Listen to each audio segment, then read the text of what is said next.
you saying? What do you mean you've quit your job?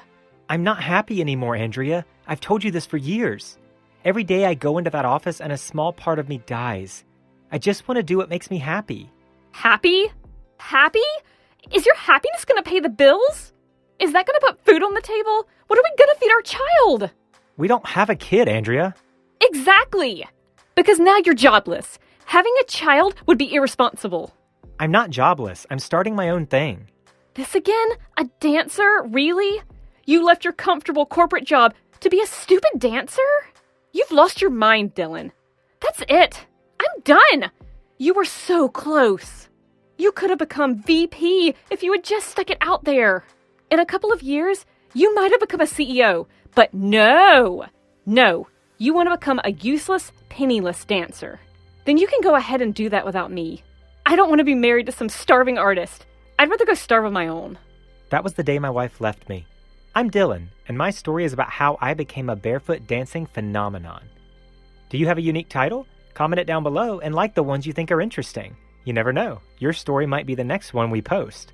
All right, now back to the story. I thought I wanted to be some corporate badass. My dad was one, and he convinced me I should follow in his footsteps.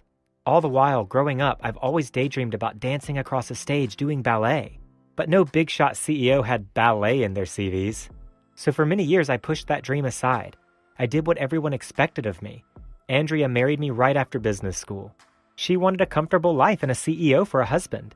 She wanted parties and nice clothes and rubbing shoulders with socialites. So again, my dream got pushed aside. I worked hard to impress my bosses. I burnt bridges and betrayed friends to get promotions. All the while, my dream of dance was withering inside me. With each deal I signed and each project I headed, my creativity and the emotions I wanted to express wilted like tulips on a hot summer day. But one day, I woke up from being a lifeless robot. One day, I just got out of bed determined to do something for myself. I decided I'd done enough for other people and that it was time to listen to myself. So I ran up the stairs of my building, unable to wait a second longer for the elevator. I had to tell my boss. I had to. Boss, I'm so sorry, but I quit. Wait, what? You gotta be kidding me. You're up for a promotion. Wait, I am? Yes, I'm promoting you to VP. Well, thank you so much, sir. It's a very generous offer, but I'm afraid my time here is done. I can't be this person anymore. I'm going to pursue a career as a ballet dancer. I get it. Sure. Oh, thanks for the prank. Now, go back to your office. I need the quarterly report by the end of the day. Sir, I'm serious. Ballet? Like tutus? Like jumping in leotards ballet? Yes, sir. You're insane. You want to leave a six-figure job to, what, prance around like a little Nancy? I'm glad you understand, sir. It's been an honor working with you. My boss tried to stop me. He even got up from his chair, something nobody in the world had ever seen him do. But my mind was made up. Unfortunately, it also meant that my wife would make up her mind to leave me. All Andrea wanted was for me to become a tycoon, so she could live the life she'd always dreamed of. But now, I was no longer going to make the kind of money that could buy a yacht. So she left, and she shacked up with our neighbor. I'd always suspected the two of them had a thing. I just couldn't imagine Bradley would jump into a relationship barely 2 weeks after his wife died. Turned out, Andrea had been sneaking out of our house at night and going to Bradley's house for longer than anyone ever knew. They'd been having an affair all the while Bradley's wife was suffering through cancer. What horrible people they were. But having Andrea out of the house turned out to be good for me. With her nagging finally gone, I was able to do what I wanted to do. I danced my heart out from dawn till dusk. I danced till my feet hurt and began to blister. I taped all my dancing. At first, it was just so I could see if I was doing it right. But then it became something that made my dancing more fun. I documented everything. I would go out and dance at the most unusual places, and I posted them on TikTok. I didn't even know how to use the blasted thing, but eventually, when I figured it out, people began to notice me. I gained 5 followers, and they found it so hilarious that some guy was doing ballet in such random places that they began requesting me to do it in even weirder places. The first one that became viral was when I danced in a train car full of commuters on their way to work. That was the first time I danced barefoot. I got millions of views. Soon, more and more people requested for me to dance at stranger and stranger places. They asked me to dance in a museum, so I did. They asked me to show off my ballet at a Walmart, so I did. And then when someone suggested I should randomly dance around a plaza where a political rally was being held, that was when I became a meme. I'd inadvertently danced into the frame of a newscaster's camera, and my dancing was broadcast live to the whole country. Everyone had a laugh at the barefoot guy doing pirouettes behind the news lady, and within a few hours, hashtag barefoot ballet man was trending everywhere. That same newscaster actually ended up interviewing me days later when that video blew up. My TikTok followers grew 10-fold, 1,000-fold, and it all kind of got away from me. But I loved it. It didn't matter that my wife left me for my neighbor or that I was no longer some suit and tie executive.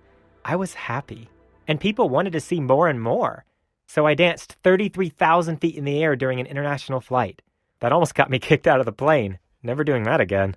The next time someone requested I do ballet in a plane, I danced inside the lavatory. That got even more views because people couldn't believe I was able to perform Swan Lake inside a tiny cubicle. The funny thing was, my wife thought I was going to be some poor dancing fool. It turned out, thanks to my newfound fame, I was making way more than I ever had. In fact, thanks to all the endorsement deals and because I posted my videos on YouTube and monetized them, I was earning more than even my boss. All the while, all I was doing was dancing barefoot in weird places.